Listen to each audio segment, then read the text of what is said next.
Well, hello and welcome to Insight with Political Tours and Beyond the Headlines. As we're speaking, Donald Trump is about to go on trial in the United States Senate for the second time. One might think that after this and losing the election, he was destined for the political graveyard, but not a bit of it.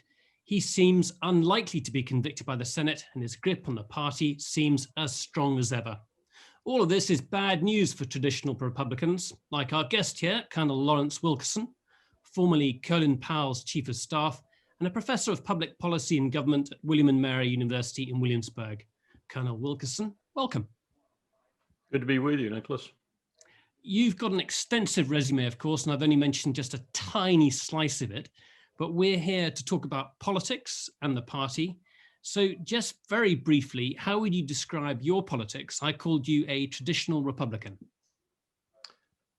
That's a good definition of it. And traditional means Lincoln to Eisenhower. And it pretty much comes to a screeching halt around there until you reach H.W. Bush in the 90s, early 90s. And then it picks up again, but only for one term, unfortunately. The three tenets of that republicanism, if you will, are fiscal probity. That is to say, spending within our means, national spending within our means, national security that's strong and unchallenged, and when it is challenged, the challenges are met, and a domestic policy that depends more on individual and group initiative rather than government handout. That's what I believe in as a Republican. That's what I believe Eisenhower believed in. I think Eisenhower, I was just reading Piketty's book, his latest one, Capital and Ideology. What a fascinating book by a very humble man, marshaling chart after chart after chart. But the ones that really intrigued me were the ones that showed Eisenhower's period as president, when he, by the way, maintained a 90% tax on the wealthiest throughout his 8 years, were the most prosperous years in American history. And indeed, the years from roughly his term all the way through 1980 were the most prosperous years in American history. And more importantly to me, the least inegalitarian, that is to say, the least disparity in wealth. Still a disparity, but not the kind we have today, which is just obscene. So that's what being a real Republican means to me. Okay.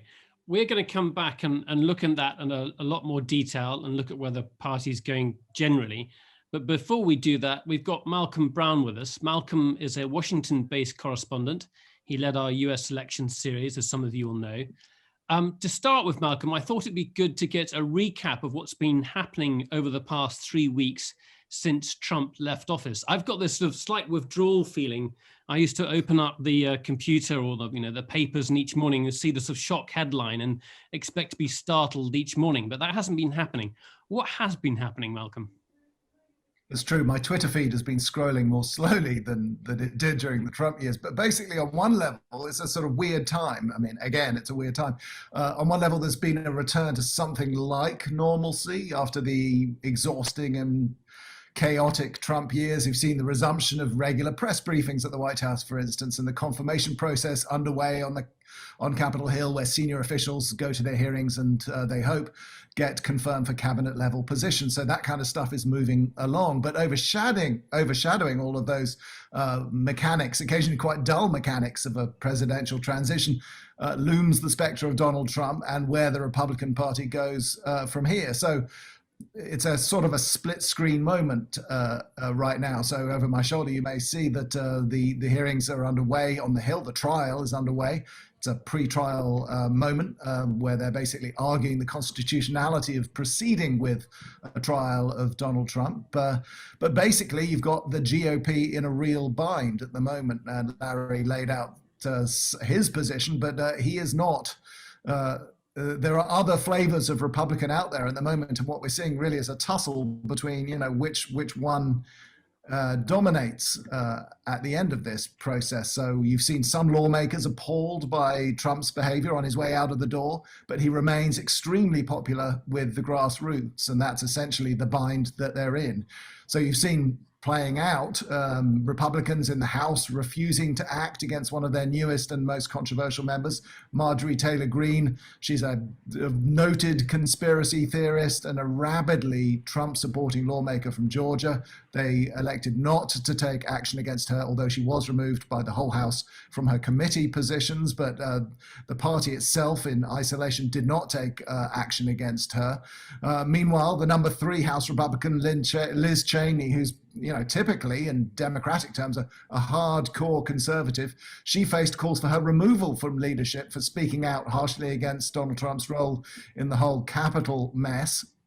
In the end, she did hold on to her post, interestingly, only when colleagues were allowed to vote in a secret ballot. So what that suggests is that there is concern about what Trump is doing to the party, but not a real unanimity about how to go forward, and no ability really en masse to speak out against Donald Trump at this stage. So you have a party wrestling with its identity, even as the country continues to deal with the aftermath of the past 4 years. I was reading that it seems like former President Trump has been asked to lay low while the trial is going on, but people are expecting him to, once it's over, and nobody's expecting him to be found guilty. The numbers aren't there. That he's going to come back with a vengeance. Colonel Wilkerson, just give us a feel. How do you feel that the party's going? Who are the sort of most prominent voices? We heard about that tussle with both in Congress and in the Senate about the way different members of the party being treated. But in terms of its leadership, who's got control? Just talk a bit about some of the characters and where you think they're leading it. If you're talking about leadership of the current party, as the Republican Party, the man that comes immediately to mind for me is Mitch McConnell, not Donald Trump, Mitch McConnell. I wouldn't want to be in Mitch's 82, 83-year-old shoes right now. It's a very difficult job he's got holding the party together because, frankly, the party is splitting. And it's not just splitting in 2, it's splitting in 3s and 4s. The only thing holding it together really is people like Mitch, and to a certain extent his counterpart in the House, though I don't attribute to him nearly the political acumen that I do to Mitch. That's all that's holding it together, and one wonders just how much longer they're going to be able to do it. The biggest thing they've got to consider is what Colin Powell advised them on way back. I mean, we're talking about the early 90s. When he said, if you don't open your tent, this is when they were trying to get him to run. If you don't open your tent, open it wide to more women, younger Americans, more demographically diverse Americans, more sexually diverse Americans, sexual orientation. If you don't do that, you're doomed. You're finished. Just look at the demographics. Well, the Republicans, the RNC was whom he was talking to, the Republicans took a look at the demographics and they decided to go the other way. Instead of opening the tent, they decided to use all manner. They realized the truth of the demographics. They decided to use all manner of tricks, legal and illegal, gerrymandering, fixing, as Charles Koch funded major efforts to fix the state legislatures, to put them in Republican hands and then make gerrymandering even easier, and make using the Electoral Control Act and the Electoral College more facilitated in order to put Republicans in office. Well, this sort of methodology only works for a while. We're looking right now, probably, the polls are showing clearly that 60 to 65% of Americans are sick of all of this and want something else or want something different. A lot of the explanation for Trump's base, maybe not his core, which is mostly white supremacists and evangelical fundamentalism. But a lot of the fringe of that is people who are disconcerted by the so-called deep state, by the rich people, the disparity in wealth in the country, and a number of other things. And they're disturbed by these endless stupid wars. We did some work there at the University of Minnesota and Cornell University looking at how many Trump voters actually probably cast their vote primarily because of these endless stupid wars, because their kids were serving in that less than 1% of America that does serve in the military now. They are extremely alarmed about the inequality in wealth in this country, about the stagnation of their own wages, loss of jobs, and so forth. So they voted for Trump because he promised in the 2016 run-up that he was going to do something about these things. Now, he didn't do very much about it. Indeed, his major move in terms of wealth was to give the wealthy an even bigger tax cut than they deserved otherwise. But there's a lot of people out there who are still searching for somebody to do something about these disparities, these inequalities, these problems in the country. Larry, I've got to come back at you. And I think the most obvious thing is that Donald Trump won more votes than any other Republican candidate ever has. He won the second highest total. It just wasn't enough to win the election. So based on pure numbers, it would show that he's a very effective politician and that he still has a very, very large number of ordinary Americans behind him. I think that's an anomaly right now. I really do. I think we're looking at right now somewhere between 25 and 26%, if the polls I'm looking at are accurate, of Americans who identify themselves, self-identify as Republicans. We're looking at somewhere between 28 and 29% who self-identify as Democrats. That leaves half the country that doesn't identify with either of the political parties. That means in many cases, they're going to identify, in order to vote, they're going to identify with a political party that says things that most alert them, that tell them that maybe they're going to get something out of this particular candidate, whether it's a local candidate or a national candidate. Then you've got the core. Now, the core is very different. The core that's supporting Trump is basically white supremacist, fundamentalist Christian. I call them Taliban Christians.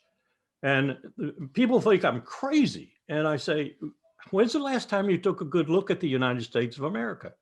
When's the last time you took a look at the Second Great Awakening, when we produced prohibition and organized national crime? This is the Third Great Awakening. 100 million Americans identify as evangelical Christians. Of that portion, probably 40 to 50 million are what I call fundamentalists, Taliban Christians. They're all on Trump's side. And they're on his side for various reasons. It has nothing to do with Christianity, not my version of Christianity, and nothing to do with God in general. It has everything to do with things like Roe v. Wade and reversing it, things like prayer in the schools and having it come back, and so forth and so on. This is not a core that one would want to build a very successful political party on, but it is representative of this country. People think I'm crazy. I'm telling you, they think I'm crazy when I say these things. The president of the Ford Foundation put it straight the other day. The greatest enemy in America to democracy is white supremacy. And the greatest enemy to white supremacy is democracy. That's the reason the Republicans and that core that they appeal to win elections, because that is the movement in this country that is so powerful in the cultish fashion that it is. People say, well, you can't have that many Christian fundamentalists, can you? 100 million? That's a third of the country. Sorry, we do. And many of those, as I said, are in Trump's core base. Whether that's enough to sustain a political party through the rigors of the future, climate crisis, the nuclear weapons crisis, and so forth, I don't think so. I just don't think so. So, Larry, let me ask you this then. What for people like you, what's your strategy? I mean, we know about the Lincoln Project. We know about many former Republicans who are so disenchanted with Trump and represent the same kind of values as you did, club together essentially to try and get him out of office. And you could argue that they helped. But the election is over. Trump is now out of office. What do you do in terms of trying to reassert control of the Republican Party? You can't. It's lost, isn't it? I think you're right there. I don't see anybody bringing the Republican Party to heel, as it were, at this present time. Anyone like a Sass or a Toomey or a Romney, or even in the sense of leadership, Mitch McConnell. Mitch McConnell's lost it. Best he can do now is play tactics. That's the best he can do, because he's lost it. I'm surprised, really surprised, that there wasn't a movement not just to hang Mike Pence, but also to hang Mitch McConnell. It testifies to Mitch's political acumen in the trenches that they weren't coming to hang him too. And let's look at Pence right now. Pence is an outcast amongst his own evangelical Christians right now because they feel like he abandoned Donald Trump in the lurch. This is a difficult, difficult time for the leadership of the Republican Party of any kind, any type, whether it's Mark Meadows on the one hand, or it's Mitch McConnell on the other, or it's Mitt Romney. It's a very difficult time. I don't see them holding the party together. I see the party falling apart over the next 10, 15 years. And I see if now this is a qualified statement because I've never been impressed with the Democratic leadership. They've never missed an opportunity to miss an opportunity, never missed an opportunity to fail. But if the Democratic leadership were astute right now, and I do not mean Chuck Schumer, Nancy Pelosi, and those 80-plus-year-old dudes who are leading the Democratic Party. I mean the real Democratic Party, the Seth Moultons and people like that. If they were astute and they had some control right now and they had leadership and ability, the Republicans would be out of office for the next 30 years. Go back and look at our history. That is not an anomaly. That's not an unheard of thing. You may note that we have just had a major study released in this country that shows that Democratic presidents, basically in all the factors that matter, particularly economic, have been far more successful than Republican presidents. Whether you're looking at FDR, Hoover, or you're looking at Eisenhower and Clinton, they've been infinitely more successful over time than Republican presidents. Same with democratically dominated Congresses, especially when there's two houses in the hands of the Democrats. That tells you something. I think the Republican Party is headed for the wilderness. I disagree with you that Trump is going to come back with any power. I think Trump is dead. I think he's going to be in the wilderness and he's going to struggle to get out of that wilderness. And if the media would just leave him alone and quit giving him, as they have been doing now since 2016, all the notoriety for free, in many cases even paying him, then Trump would go that much faster. But I don't think he's going to be a political power in this country. His base is because we can't get rid of them. Let's face it, in 1859 and 60, they took us to a war that killed 700,000 of us. This is the same group.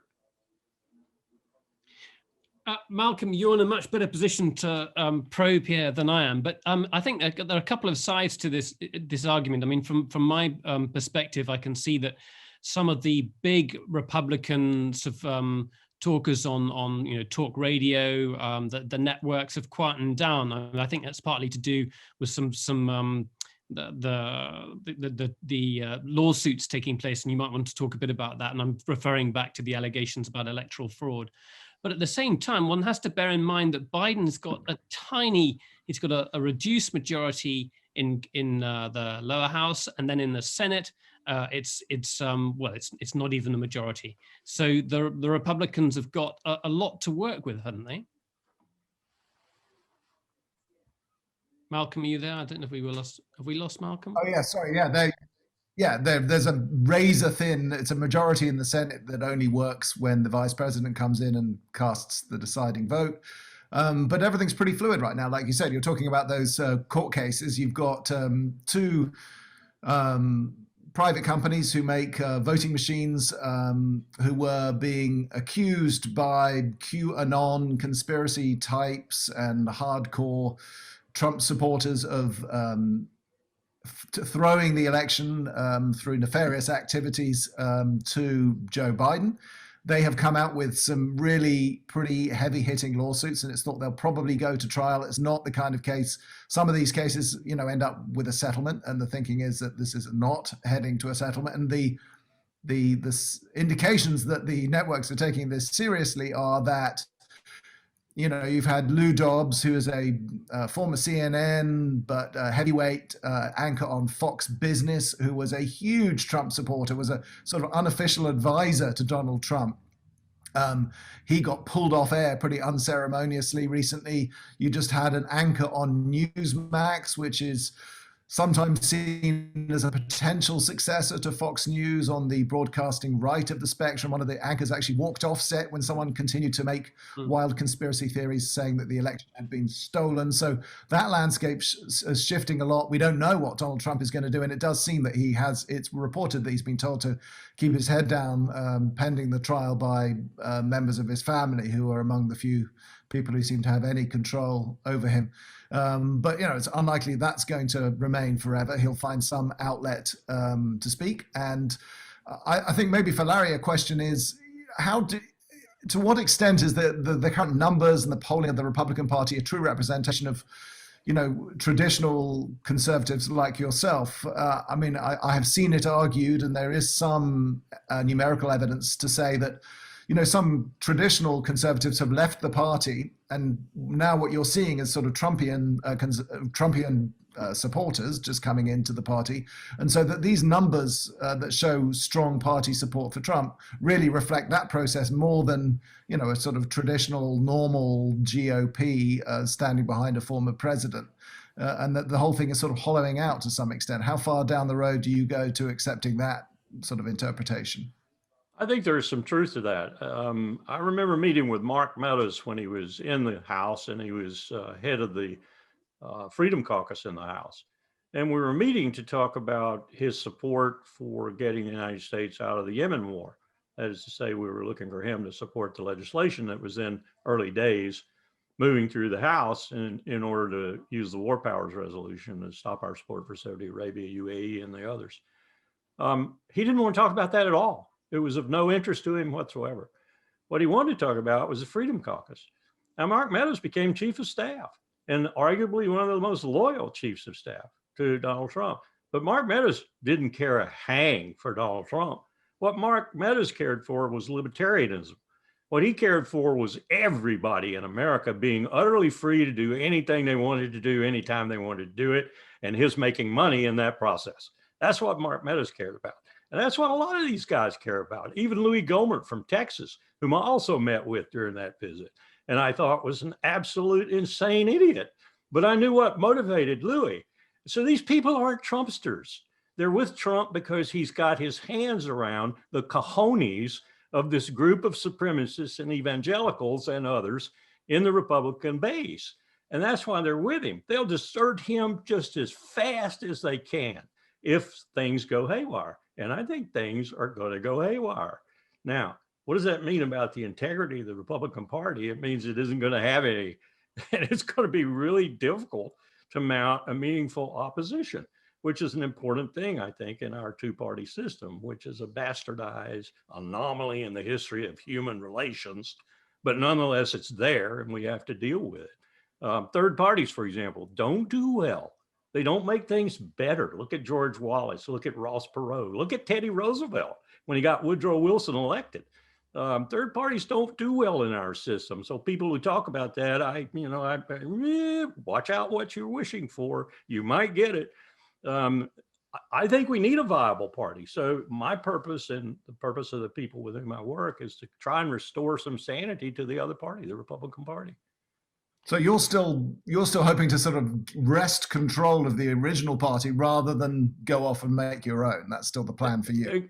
Exactly. And I think that means primarily, and we're doing this, and I'll be dead before I see it come to fruition, recruiting young people all across the country. For example, out in Idaho, I know some Republicans in Idaho who hate the people in Boise who are running the state. Why do they hate them? They hate them because they're against clean water. They're against public land. They want to privatize everything. And these people are from the Northland of Idaho. They live on tourism. They live on hunting and fishing and clean water and public lands and so forth. They want to drive those bastards out, and I'm with them. Same thing in Iowa. I mean, there are young Republicans all across the country who despise the Mitch McConnells in their party. We need to energize them. We need to get them into office. We need to get them on track for increased power within the party. It's going to take a time, and I hope there's time remaining. But do you think you can do that? I mean, on one level, it looks like Donald Trump has lost all of his advantages. He's no longer got the bully pulpit of the White House.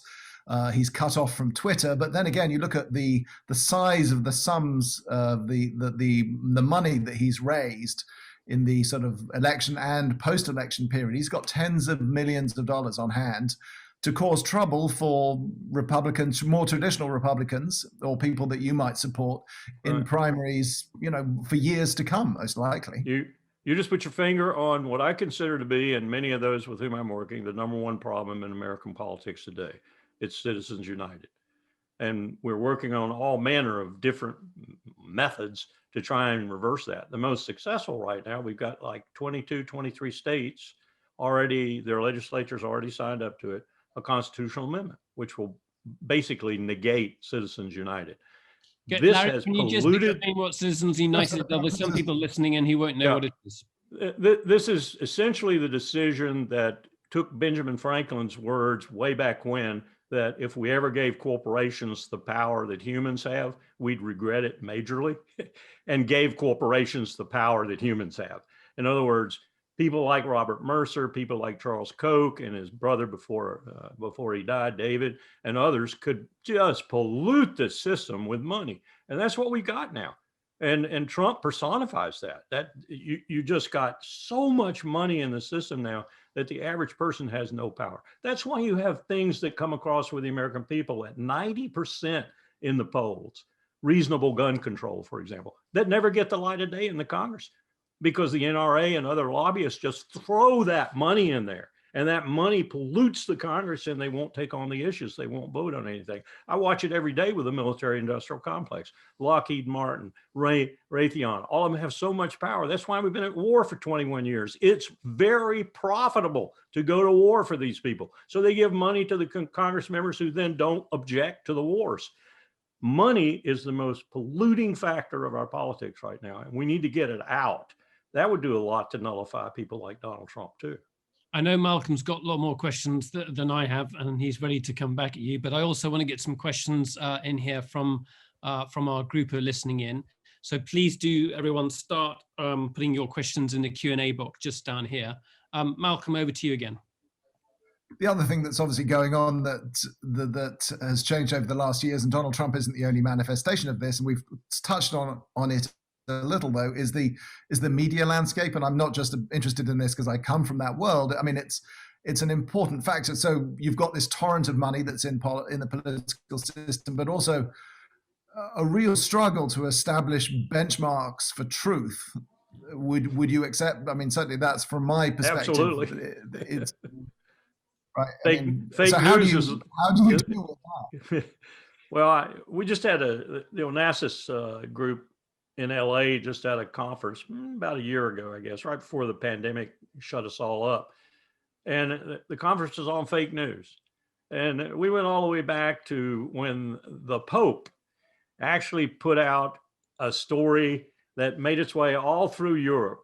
And the story was that the Antichrist had been born in Egypt, and the Antichrist was on the move. And this got people to come to Mass. It was all fake news, but it got people to come to Mass, and all the way into the present and fake news today. And it's an incredible phenomenon, and we've flooded that arena with money now too. Why does the media give Trump such coverage? Because he gets them ratings. So we got to deal with that too.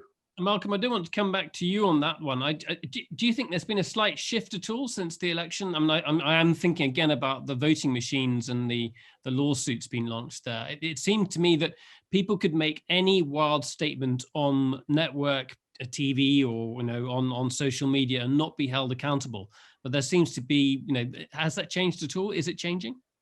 Well, certainly those court cases those lawsuits that we were just referring to by these two voting machine companies have had a very sobering effect, it seems, and just people who would previously go on and bloviate on network cable television and make these wild accusations are suddenly running for the hills. These are multi-billion-dollar lawsuits. These are career, potentially network-ending lawsuits if they were ever to be successful. So I mean, it's somewhat discouraging that it takes this kind of activity. It's not some sort of upswelling of popular demand for accurate reporting and a sort of inflow of money into sort of, dispassionate journalistic projects that's creating this. But yes, I mean, narrowly there, that seems to be having an impact. And maybe the events of January the 6th and the storming of the Capitol were sufficiently sobering that I think a lot of people saw the downside of this. But then again, you see senior members of the Republican Party on Capitol Hill including the number one in the House, just saying when he was talking about Marjorie Taylor Greene, who I was referring to earlier, he said, "I'm not quite sure what this QAnon is. Have I pronounced it right?" I mean, it's just extraordinary. You know, we're in an environment where apparently he thinks that Kevin McCarthy, that he can say this with a straight face. So we're not there yet, I think, probably. Right. Okay. Let's start. Let me say also that I have some grave concern about the pendulum swinging the other way, as Malcolm was just sort of insinuating. I'm seeing it with this domestic terrorism issue. Yes, there are domestic terrorists. And yes, people have been talking about it for years now, especially in the military. In fact, the intelligence estimates have shown that domestic terrorism was growing well beyond the potential for danger that international terrorism presented. And yet we hadn't shifted. Now, with this 6th January set of events and other things, we are looking at possibly making our laws as draconian domestically as we've made them internationally. This is not a good move.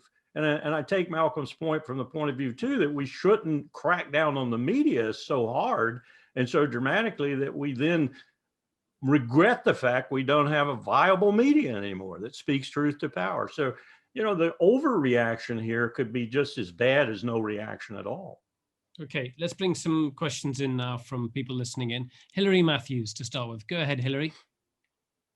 Yeah, can you hear me? Yep. Yeah.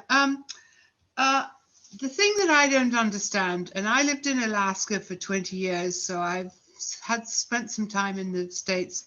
I don't understand why traditional Republicans like you, Larry, are not willing to put their heads above the parapet in this impeachment trial, notwithstanding Liz Cheney's efforts, and even Lisa Murkowski, the senator from Alaska, kind of wavered a bit there at one point, but she was obviously cowed and terrified by something.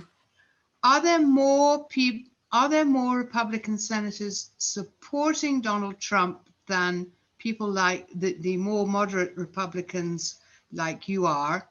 Or is it all to do with money and getting reelected again? I don't understand that. This is a situation, that's a superb question, and it's one we've wrestled with for the past 2 years, and particularly in a group called the National Task Force for Election Crises, to which I belong. And since June of 2019, we've been looking hard at what might happen on November the 3rd. And by the way, we were pretty accurate in our predictions about what might happen. What we found was that in almost every state, and my own home state of South Carolina was a state in question here. I even went there and examined it.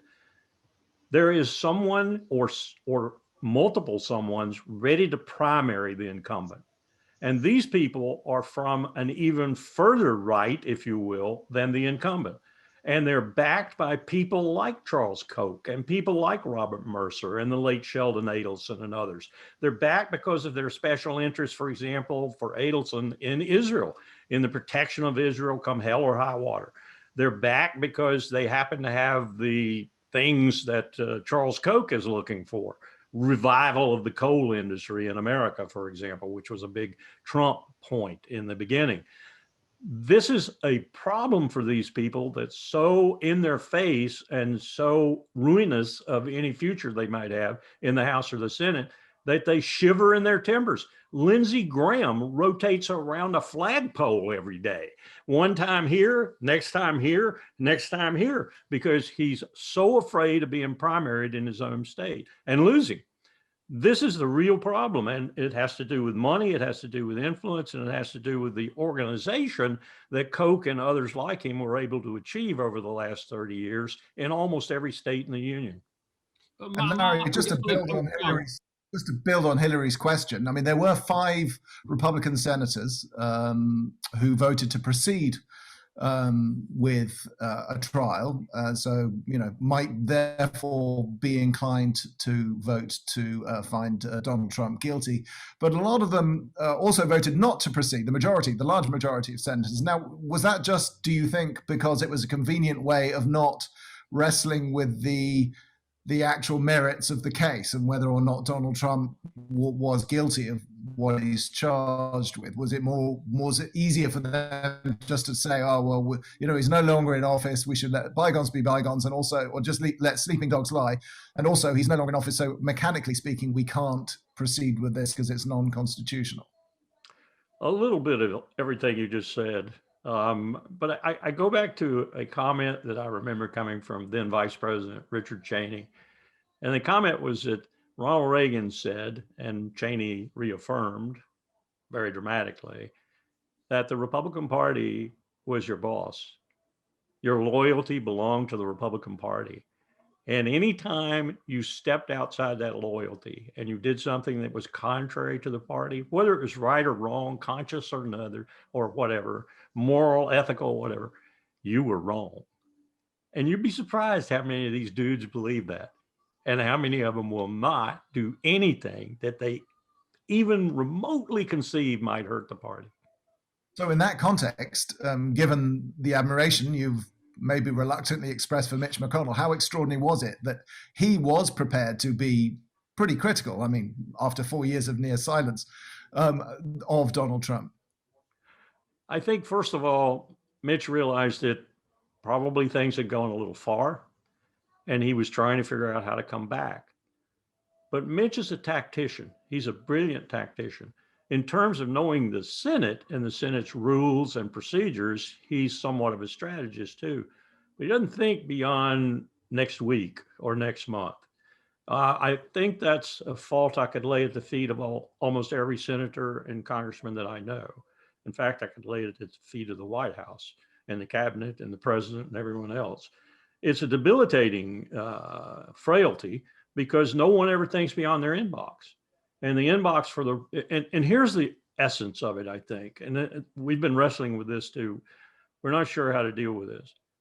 Most of the Democratic and the Republican Party now care more about the party than they do the country. That sounds like a glib statement, but it's fundamental.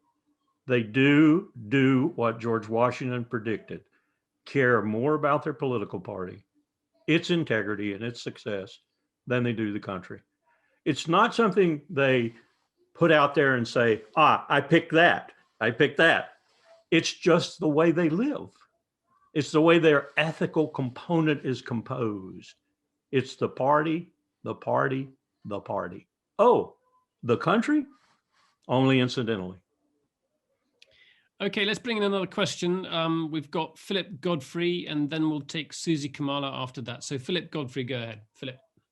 Hi there. Can you hear me, Nick? Yep. A question for both Malcolm and for Colonel Wilkerson. Let me be a bit provocative.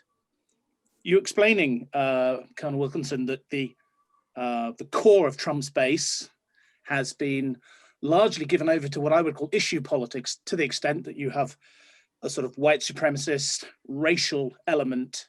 You've got a moral majority of Christian evangelicals who basically see Trump as somebody unpleasant but useful.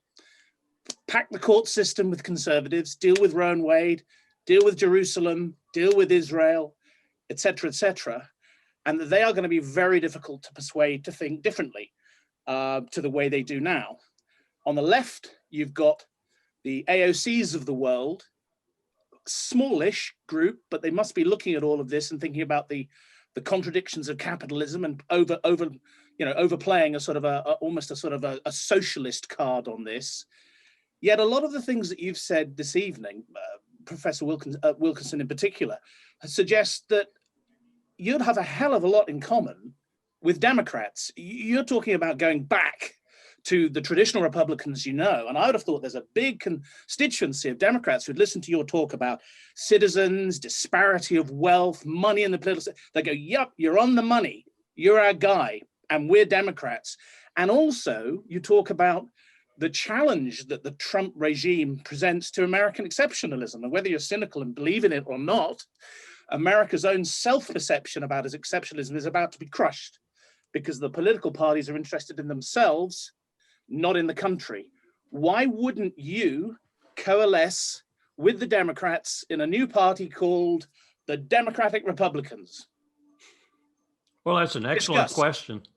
And I have to say my initial reaction is you're absolutely right And what prevents it from happening is the past and not being able to see that there are commonalities and a commonality of interest in terms of both domestic and national security and foreign policy issues that far outweighs the differences. Why can't we come to that and understand and work within the current framework, if not make a new framework?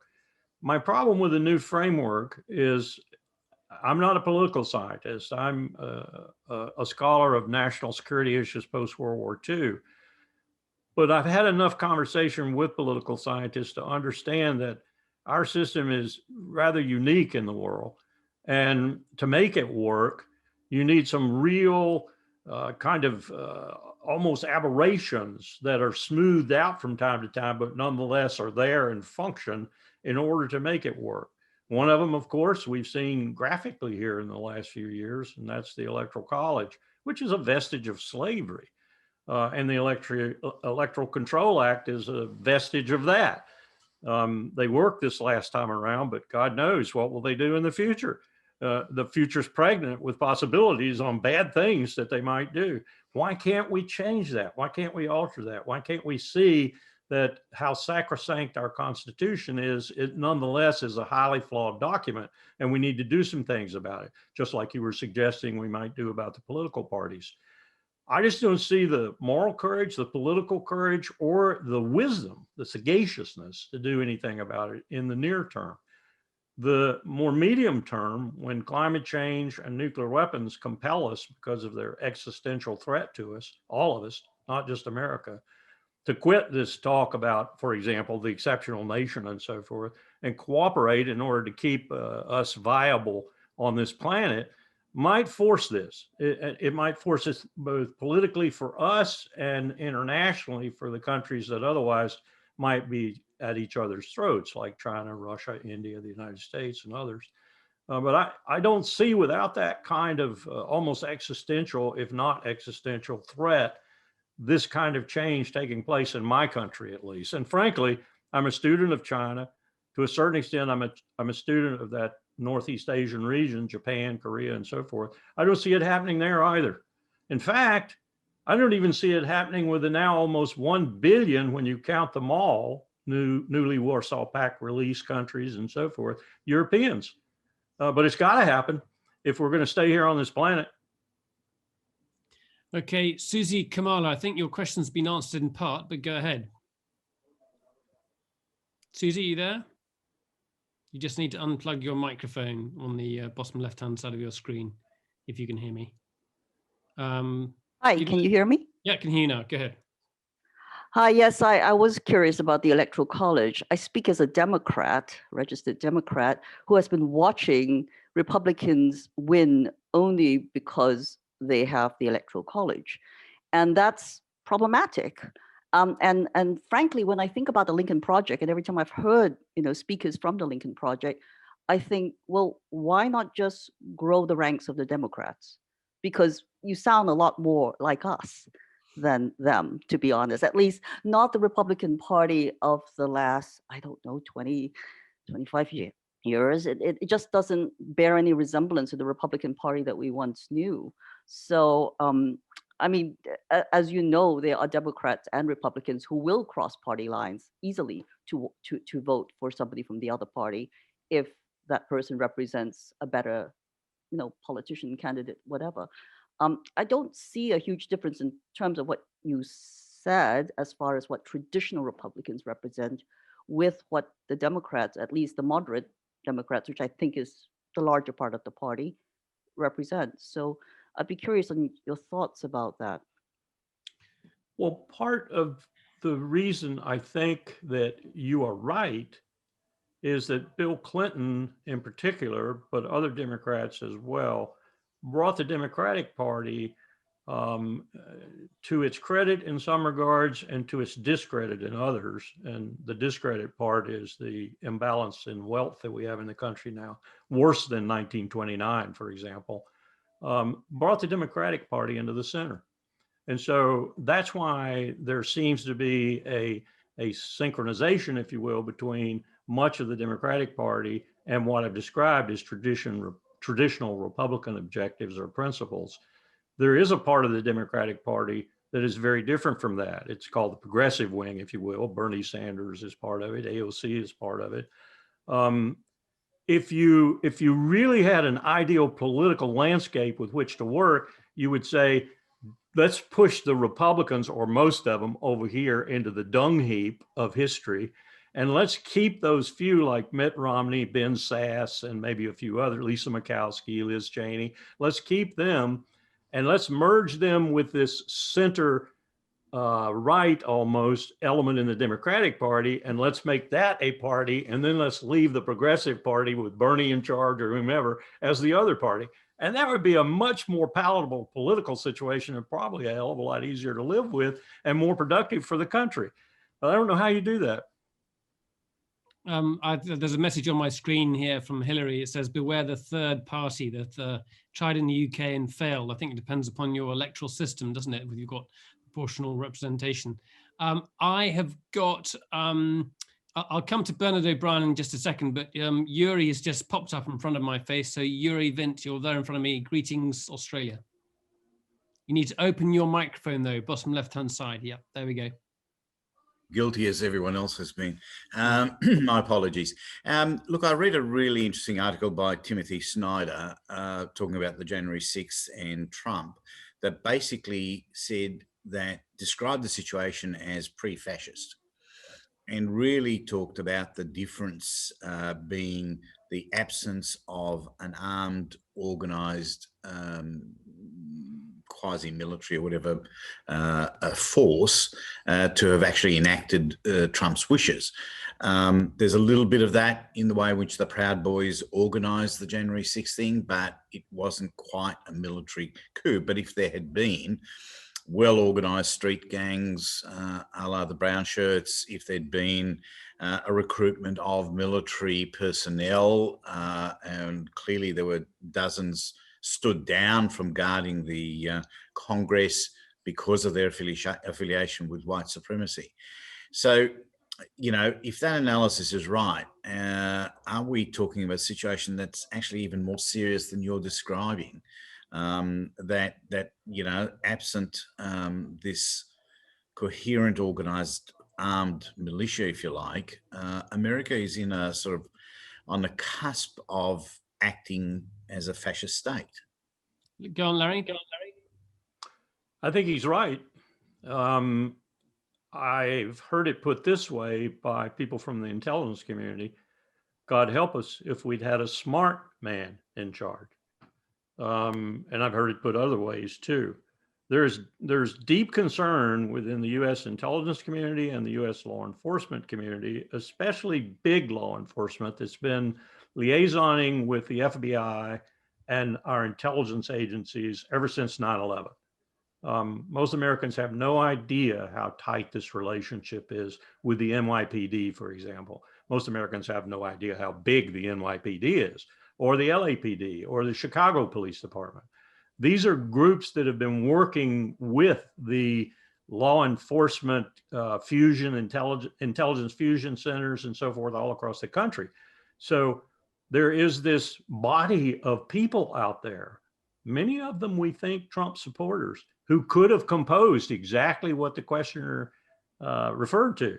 And why they didn't, and why it wasn't more powerful, and why it didn't follow up after 6th January or ramify 6th January is a huge question right now. One of my FBI colleagues told me that the day after the 6th of January, it was actually the 8th, the morning of the 8th, they were getting so many hits on their intelligence circuits with regard to monitoring of the internet that had they done what they were required by protocol and standard operating procedure to do, that is go to the workplace or the home or both of these individuals and investigate them, they would have been overwhelmed because there was so much. There was just so much traffic going back and forth. It's fair to say they were frightened of what might happen after 6th January that would make 6th January look like child's play. It didn't happen. And the only reason I can assert that it didn't happen is because it was not, as the question implied, organized in the fashion that the brown shirts and the Nazis and others that brought Hitler to real power. But Larry, I want to jump in here. I mean, you're focusing on a very loud and angry minority who could, cause loss of life and are a serious threat. But the fact remains, Donald Trump got 75 million votes, and the vast majority of those people don't subscribe to what the Proud Boys or the Boogaloo Boys believe in. So it's in a way, there's a slight distraction here. There are a huge number of people who believe in that populist brand of politics, who don't believe in strong central government, who are evangelical, but don't necessarily believe that Congress should be overthrown by a group of people, spraying CS gas and, wearing fatigues. I think you're right. And that's what gives me hope and gives me less fear than I would have otherwise. Less fear, certainly, than I had after talking to law enforcement on the 7th and 8th of January. At the same time, though, I know what the potential is in this country. I know what our history is with regard to killing people with our law enforcement elements, for example, when people were striking against the coal owners in Pennsylvania, for example, or when we took on the communists in Oklahoma. I talked to Americans about that. They don't know what I'm talking about. Gore Vidal said we're the United States of amnesia. We aren't the United States of amnesia, because amnesia implies you once knew. We never knew. We do not know our history. We have been a bloody-minded, brutal nation for 200 freaking years. And most Americans don't understand that. So I do have some fear in me about some of these other elements out there. Lenin in 1917, Lenin didn't have a big support base. The Mensheviks and the Bolsheviks, they could have fought it out. Kerensky could have stayed in charge. They did things smartly and they took power. And to a certain extent, the power that was the Tsar, Kerensky, ultimately, they weren't smart enough to counter them. I'm not saying that's going to happen in the United States, because we're a vastly different culture and society than Russia was at that time. But I am saying that we need to be on our qui vive. We need to be alert to the possibility that we have some real crazies in our midst. Okay, we've got less than 10 minutes left. There were groups. To Yuri's point, there were organized groups. They may not have been organized within themselves, but like individually, there were small groups. The Oath, if you want to do more reading on this, the Oath Keepers, the 3%ers, who, especially in the case of the Oath Keepers, draw from their ranks many former or, in some cases, active members of law enforcement and the military. And you could actually see them in some of the video if you look on Capitol Hill. So there's a lot of moving about generally, somewhat randomly, but then there were small groups of people, typically in fatigues, moving in a sort of coordinated fashion through the crowd.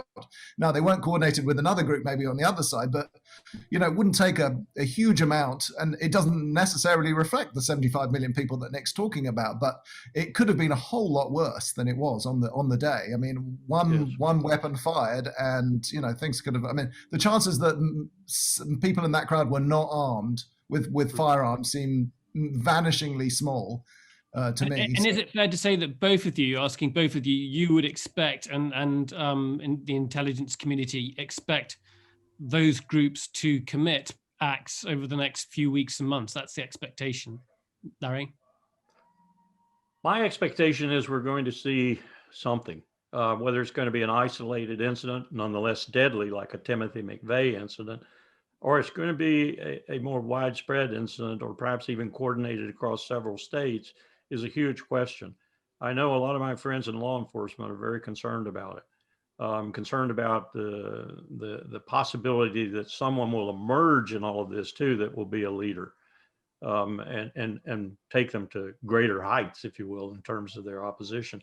The other thing that concerns me, and perhaps even more deeply than what I just said, is the reaction. As I mentioned, the reaction to the press, the reaction to domestic terrorists, the reaction that might have happened on 6 January, for example. We saw the National Guards deployed around the Capitol and so forth. My son-in-law, a Montgomery County policeman, was deployed for 3 or 4 straight days, sleeping on the concrete and so forth.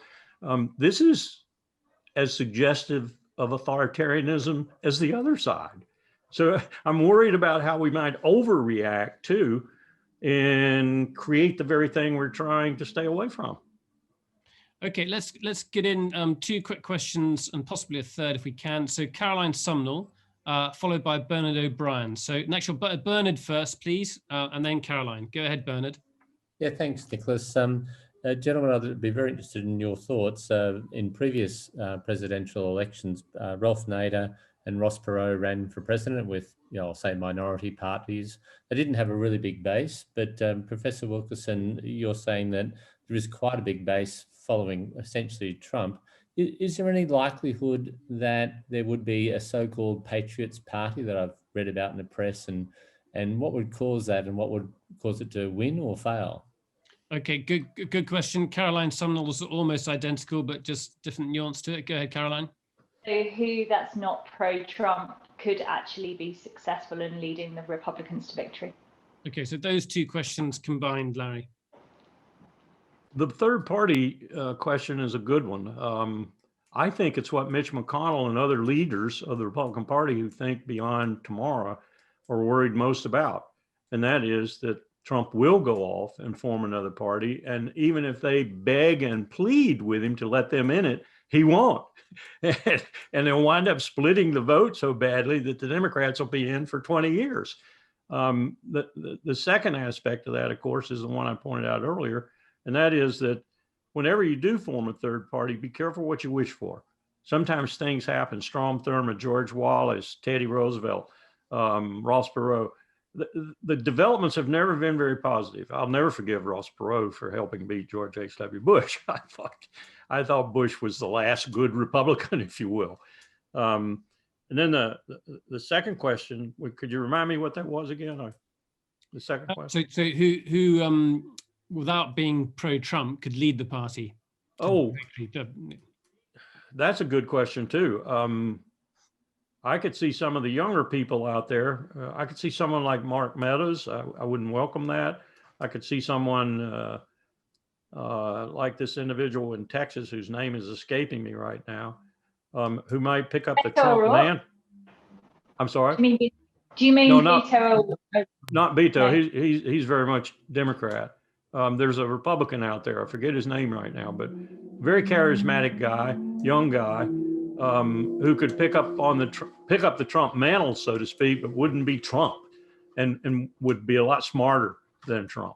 But we capitalize on a lot of the things that Trump did in a more efficacious and a more fluent manner than Trump did. I mean, you go back and look at Trump and you think to yourself, how did it ever happen? How did it ever happen? Hugely important question, I think. And it's not, I think populism is the wrong way to describe it. It's populists in America, true populists, have been a positive force throughout our history. These are not really populists. These are, as we said before, they're white supremacists, they're fundamentalist Christians, they're people who are fed up with endless wars, as am I. There are people who are fed up with the wage stagnation, people who are fed up with job loss, with globalization in general, and so forth. We still haven't had anyone, and I'm waiting for President Biden to do this more dramatically than he has so far, address these problems. We've got just 2 minutes left, and I'm going to ask this question on behalf of Diane Cook, just to be quick. Really, Larry, the Republican Party, as you said, has dodged a question, which is about who should it appeal to. Whites are increasingly going to be in a minority. The Republicans should be appealing to a different kind of base. Does that offer you hope in the medium term? Yes, it does. And the young people, this is going to sound trite. It isn't, and I do not mean it to be. The young people, the 40s and unders that I'm dealing with, don't see color. They don't see sexual orientation. To a certain extent, they do see class. I mean, we're crazy if we think America doesn't have class. We have class just as prominently as Britain does. They do see that, and to a certain extent, there is an elitism that goes along with that class, whether it's the elitism of the financial markets, Wall Street and so forth, or the elitism of the particular state in which they live, which might be anything from agriculture to tech. They do see that. But by and large, it's a group of people I'd rather be ruled by, let's put it that way, than the current crop. Yeah. Okay, Larry, I've got to ask you one last thing. What's the present behind you? Is it your birthday or somebody else's? Oh, it's my grandson, 14-year-old. Fantastic. Very good.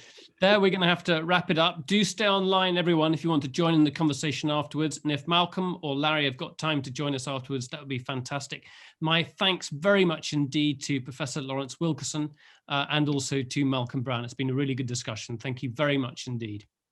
Thank you.